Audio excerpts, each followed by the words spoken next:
السلام علیکم ورحمۃ اللہ وبرکاتہ۔ الحمدللہ وکفیٰ والصلاۃ والسلام علی من لا نبی بعدہ، اما بعد۔ ایک اہم سوال جو کئی دنوں سے ہمارے پاس آ رہا ہے کہ کیا مرد و عورت کی نماز میں کوئی فرق ہے؟ سوشل میڈیا پہ ایک آڈیو ویڈیو بھی وائرل ہے، اس میں فرق بیان کیے گئے ہیں، دلائل دیے گئے ہیں، اور ساتھ یہ بات بھی کی گئی ہے کہ عورت اور مرد کا فرق تو حج میں بھی ہے، اس کے لیے پردہ ہے، اس کے لیے حیا ہے، اور اس طرح کی باتیں کی گئی ہیں۔ تو انشاءاللہ ہم اس آڈیو میں تمام دلائل کا احاطہ، ان کے جوابات اور صحیح جو بات ہے انشاءاللہ اس کی طرف رہنمائی کی کوشش کریں گے۔ اللہ کا ملاکمین ہمیں قرآن و سنت کا پابند بنائے اور اسے سمجھنے کی اور سمجھ کے اس پہ عمل پیرا ہونے کی توفیق نصیب فرمائے۔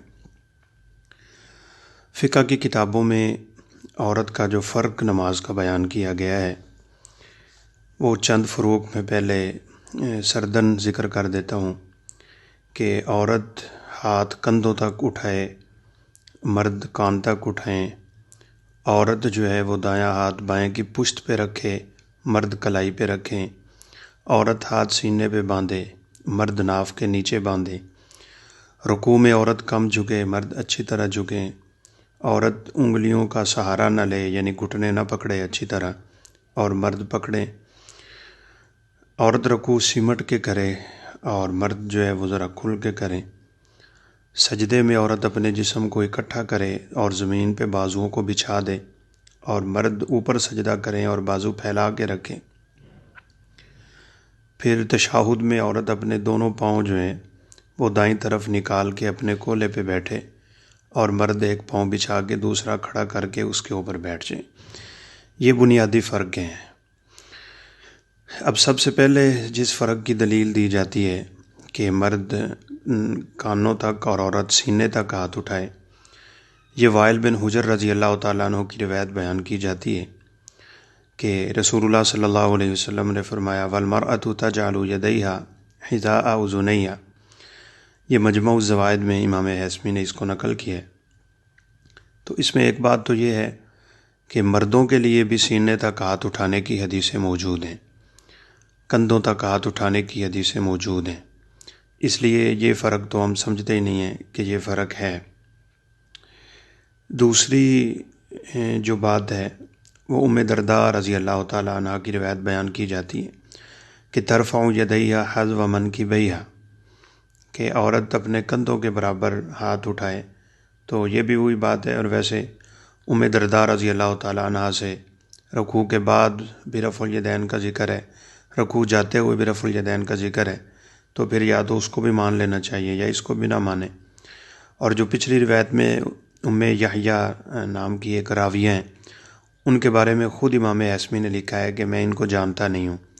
تو محدثین کا یہ کہنا کہ میں نہیں جانتا، اس کو مجہول کہتے ہیں، اور مجہول آدمی کی یہ روایت ضعیف ہو جاتی ہے۔ اور یہ بھی ہے کہ امین اکاڑوی صاحب نے بھی اس کو اپنی ایک کتاب میں مجہولہ ہی لکھا ہے، یعنی ان کی روایات ضعیف ہوتی ہیں۔ رکوع کا جو فرق بیان کیا گیا ہے اس کو میں نے کافی تلاش کیا ہے، احناف کی طرف سے کوئی دلیل سامنے نہیں آ سکی کہ رکوع عورت تھوڑا جھک کے کریں، جبکہ صحیح حدیث مبارکہ میں رسول اللہ صلی اللہ علیہ وسلم کا فرمان ہے لا صلاۃ لمن لم یقم ظہرہ فی الرکوع والسجود، جو بھی اپنے رکوع یا سجدے میں کمر کو سیدھا نہیں کرتا اس کی نماز ہوتی ہی نہیں ہے۔ اور پھر رسول اللہ صلی اللہ علیہ وسلم کے بارے میں آتا ہے آپ رکوع یوں کرتے تھے کہ اگر اوپر پانی بھی پھینک دیا جائے تو شاید وہ نیچے نہ گرے، یعنی بالکل برابر ہوا کرتا تھا۔ اگلی بات جو ہے سجدے کی، تو سجدے کے بارے میں ویسے یہ سنن کبریٰ میں روایت موجود ہے کہ لمبی روایت ہے، اور اس میں یہ ہے کہ عورت جب سجدہ کرے اذا جلست المرأة فی الصلاۃ ووضعت فخذها علی فخذها الاخری واذا سجدت الصقت بطنها فی فخذیها، کہ سجدہ کرتے ہوئے وہ اپنے بازو، اپنا جسم، اپنی رانیں پیٹ کے ساتھ ملا دے، یہ اس کے لیے زیادہ پردے کا باعث بھی ہے۔ اور اللہ کہتے ہیں کہ اے فرشتوں گواہ ہو جاؤ، میں نے اس عورت کو معاف کر دیا۔ مزے کی بات یہ ہے کہ احناف کی طرف سے ایک باقاعدہ پمفلٹ چھپا ہے، میں انشاءاللہ وہ شیئر بھی کروں گا۔ اس میں الیاس گھمن صاحب نے لکھا ہے کہ یہ روایت کامل ابن عدی میں ہے۔ اب دیکھیں لوگوں کے ساتھ کیسے فراڈ کیا جاتا ہے۔ کامل فی ضعفاء الرجال، الکامل فی ضعفاء الرجال، یہ کتاب کا مکمل نام ہے، کہ ضعیف راویوں کے بارے میں ایک کامل کتاب، اور ضعیف راوی اور ان کی ضعیف روایتیں ابن عدی رحمہ اللہ نے ذکر کی ہیں، تو وہاں سے حوالہ ویسے سنن کبریٰ میں بھی ہے۔ اور اس کی سند میں ابو مطیع حکم بن عبداللہ بلخی راوی ہے، جس کے بارے میں امام ابو حاتم کہتے ہیں کہ یہ کذاب اور مرجی اور ضعیف الحدیث ہے۔ امام نسائی نے بھی ضعیف لکھا ہے، اور ابو داؤد رحمہ اللہ تو لکھتے ہیں کہ لوگوں نے اس کی حدیثیں لی نہیں ہیں، چھوڑ دی ہیں۔ امام زاہبی کہتے ہیں یہ جامی جو باطل فرقے کے لوگ تھے ان میں تھا۔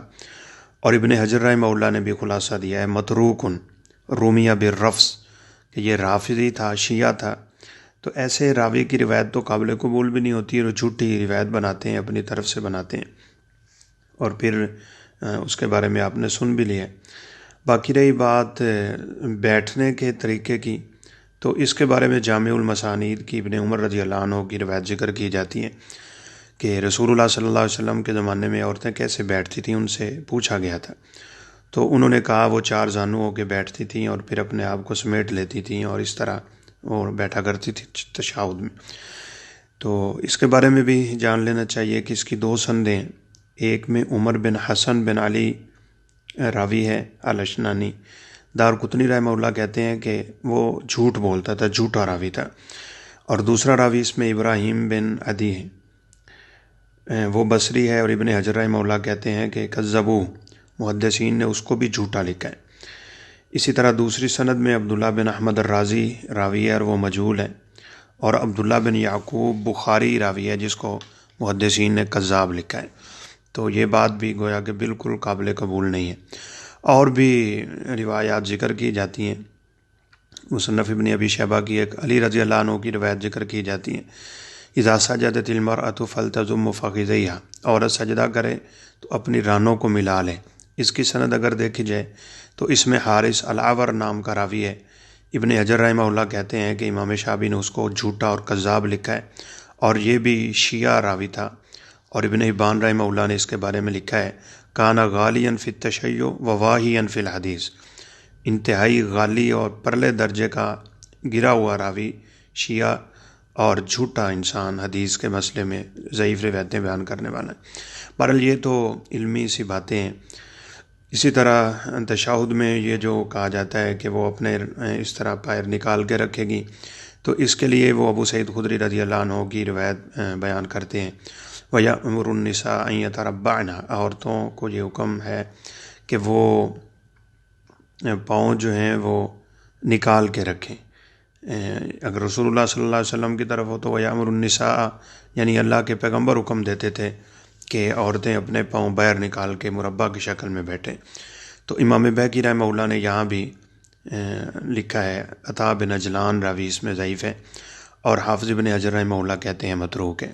تو بہرحال یہ ساری علمی باتیں ہیں، خلاصہ ان کا یہ ہے کہ کوئی ایک صحیح حدیث صریح کوئی شخص بیان نہیں کر سکتا کہ جس میں رسول اللہ صلی اللہ علیہ وسلم سے نماز کا فرق بیان کیا گیا ہو۔ تابعین کے اقوال ہیں، امام مجاہد کا ہے، ابراہیم نخعی رحمہ اللہ کا ہے، تو تابعین کے اقوال تو امام ابو حنیفہ رحمہ اللہ کے ہاں بھی حجت نہیں ہے۔ وہ کہتے ہیں کہ مسئلے جب میرے سامنے آئے تو صحابی کا قول ہو تو میں لے لیتا ہوں، اور تابعی کا ہو تو میں وہاں خود کھڑا ہو جاتا ہوں، میں بھی اجتہاد کرتا ہوں، وہ بھی اجتہاد کرتے ہیں۔ تابعین کے اقوال تو ان کے ہاں بھی حجت نہیں ہے۔ اور دوسرا جتنے بھی اقوال ہیں ان تمام اقوال میں بھی ضعف ہے۔ ابراہیم نخعی رحمہ اللہ کا مصنف ابن ابی شیبہ میں ہے، اذا سجدت المرأة فلتضم فخذیہا ولتضع بطنها علیہما، کہ وہ اپنے پاؤں ملائے اور پیٹ اوپر رکھے اور یہ کرے اور وہ کریں۔ تو اس میں بھی مغیرہ بن مقسم راوی اور مدلس ہے اور ان کے ساتھ روایت کرتا ہے۔ یہ ساری علمی باتیں ہیں، اور مدلس ان کے ساتھ روایت کرے تو روایت ضعیف ہو جاتی ہیں۔ اور پھر مجاہد کا جو قول ہے مصنف ابن ابی شیبہ میں اسی طرح کا، اس میں لیث بن سلیم ابی سلیم راوی ہے، یحییٰ بن معین کہتے ہیں منکر الحدیث، یعنی کوئی صحیح بات ثابت نہیں ہو سکتی۔ اس سے بڑی اہم بات یہ ہے کہ تجلیات صفدر، سب لوگ جانتے ہیں صفدر صاحب کو، انہوں نے یہ جو حدیث مبارکہ ہے صلو کما رأیتمونی اصلی، اس میں لکھا ہے کہ اس کی عمومیت میں مرد و عورت کیا پوری امت شریک ہے، لہٰذا جو طریقہ رسول اللہ صلی اللہ علیہ وسلم کا ہے وہی طریقہ پوری امت کا ہے۔ تو ہم یہی کہتے ہیں کہ صلو کما رأیتمونی اصلی، اس کا تقاضا ہے کہ نماز اسی طرح پڑھی جائے جس طرح رسول اللہ صلی اللہ علیہ وسلم پڑھتے تھے۔ اب یہ کہتے ہیں کہ عورت اپنے ہاتھ بچھائے سجدے میں اور اپنے پاؤں پیٹ سب ملا کے رکھے، جبکہ بخاری اور مسلم میں صحیح روایت ہے، رسول اللہ صلی اللہ علیہ وسلم نے فرمایا وَلَا يَبْسُطُ أَحَدُكُمْ ذِرَاعَيْهِ انبساط القلب، تم میں سے کوئی کتے کی طرح اپنے ہاتھ پاؤں نہ بچھایا کرے۔ تو نماز میں تو جانوروں کی کیفیات سے ویسے ہی روکا گیا، کہیں فرمایا یہ کوے کی طرح ٹھونگے نہ مارو، کہیں فرمایا لومڑی کی طرح نہ پڑھو، کہیں فرمایا کتے کی طرح نہ پڑھو۔ تو جانور کی جتنی بھی کیفیات ہیں ان سے تو رسول اللہ صلی اللہ علیہ وسلم نے منع فرما دی ہیں۔ پھر مصنف ابن ابی شیبہ میں صحیح سند کے ساتھ، اور اسی کو امام بخاری رحمہ اللہ بھی لائے ہیں، ام درداء رضی اللہ تعالیٰ عنہ کے بارے میں، اگرچہ بعد نے ام درداء صغیرہ لکھا ہے کہ وہ تابعیہ تھی، کہ وکانت ام الدرداء تجلس فی صلاتها جلسۃ الرجل وکانت فقیہا، کہ وہ ام درداء رضی اللہ تعالیٰ عنہ بالکل مردوں کی طرح نماز میں بیٹھتی تھی، کوئی فرق نہیں ہوتا تھا مرد اور عورت کی نماز کا۔ وکانت فقیہا، اور وہ بہت بڑی فقیہ عورت تھی، اور اناف کے یہاں فقی راوی کا ویسے بڑا مقام ہوتا ہے۔ ابراہیم نخعی رحمہ اللہ سے صحیح سند کے ساتھ مصنف ابن ابی شیبہ میں موجود ہے، تقعد المرأة فی الصلاۃ کما یقعد الرجل، کہ مرد جس طرح بیٹھتا ہے عورت بھی بالکل اس طرح بیٹھے گی، کوئی فرق نہیں ہے۔ حتیٰ کہ ابو حنیفہ رحمہ اللہ کے جو استاد ہیں امام حماد، جن کی بہت زیادہ قدر کیا کرتے تھے، بلکہ امام ابو حنیفہ رحمہ اللہ فرماتے ہیں کہ ان کا گھر میرے گھر سے 7 گھر دور ہے، لیکن میں نے کبھی ان کے گھر کی طرف ٹانگے کر کے نہیں بیٹھا یا نہیں سویا، میں ان کا احترام کرتا ہوں۔ وہ بھی فرماتے ہیں، مصنف ابن ابی شیبہ میں روایت ہے کہ عورت کی مرضی ہے نماز میں جس طرح مرضی بیٹھ جائیں، مردوں کی طرح بیٹھے یا دوسری طرح بیٹھ جائیں۔ تو بہرحال بات اگرچہ لمبی ہو گئی، لیکن ان دلائل سے بالکل واضح ہے کہ مرد و عورت کی نماز میں الحمدللہ کوئی فرق نہیں ہے۔ باقی رہی بات کہ قیاس کرتے ہیں کہ حج میں بھی تو یہ نہیں کرتی وہ نہیں کرتی، تو سب کچھ جاننے کے باوجود یہ قیاس مع الفارق ہے۔ حج اور شے ہے، نماز اور چیز ہے۔ حج میں عورت مردوں کے ساتھ ہے، رمل کندھا ننگا کر کے کیا جاتا ہے، اور نعوذ باللہ عورت بیچاری یہ کام کیسے کر سکتی ہے۔ صفا مروہ میں عورت نہیں دوڑتی کیونکہ وہاں بھی مرد ہوتے ہیں، اختلاط ہوتا ہے، اور عورت کا پورا وجود پردہ ہے، وجود کھل جائے تو گناہ میں چلی جائے گی۔ اونچی تلبیہ نہیں کہتی، اور وہ بھی اسی لیے کہ فتنے کا ڈر ہوتا ہے اور مرد وہاں پہ موجود ہوتے ہیں۔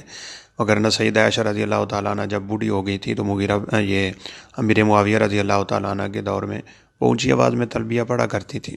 تو بہرحال ایک پمفلٹ جو بڑا چلتا ہے میں وہ بھی بھیج دیتا ہوں، اور مزے کی بات یہ ہے کہ اس میں صرف ایک حدیث بیان کی گئی ہے جس میں فرق ہے، اور باقی سب کے سب صحیح حدیثیں ہیں جن میں فرق کا ذکر ہی کوئی نہیں ہے، صرف عوام کو کہہ لیں کہ الو بنانے کے لیے اور عوام کو اپنے پیچھے چلانے کے لیے، باقی وہی تابعین کے اقوال شقوال نقل کر کے پمفلٹ بنا دیا ہے، اور وہ روایت میں بھی حوالہ کامل ابن عدی کا لکھا ہے جس کو میں نے پہلے ذکر کر لیا۔ تو بہرحال ان تمام باتوں کا خلاصہ یہ ہے کہ مرد و عورت کی نماز میں بالکل کوئی فرق نہیں ہے۔ صلو کما رأیتمونی اصلی کا تقاضا ہے، مرد و عورت بالکل ایک جیسی نماز پڑھیں گے۔ اللہ کا ملاکمین سے دعا ہے کہ اللہ ہمیں صحیح معنوں میں رسول اللہ صلی اللہ علیہ وسلم کی سنت کا پابند بنائے، اور بالخصوص نماز کا اہم ترین عمل جو ہے یہ اللہ ہم سب کو رسول اللہ صلی اللہ علیہ وسلم کی سنت کے عین مطابق ادا کرنے کی توفیق نصیب فرمائے۔ چونکہ وقت کافی ہو گیا، وگرنہ یہ بھی مناسب تھا کہ رسول اللہ صلی اللہ علیہ وسلم کی نماز کا بھی تذکرہ کیا جاتا کہ آپ کی مکمل نماز کیسے تھی۔ تو انشاءاللہ پھر کبھی موقع ملا تو اس پہ بھی بات کریں گے۔ اللہ تعالی ہم سب کی محنتوں کو قبول فرمائے۔ السلام علیکم ورحمۃ اللہ وبرکاتہ۔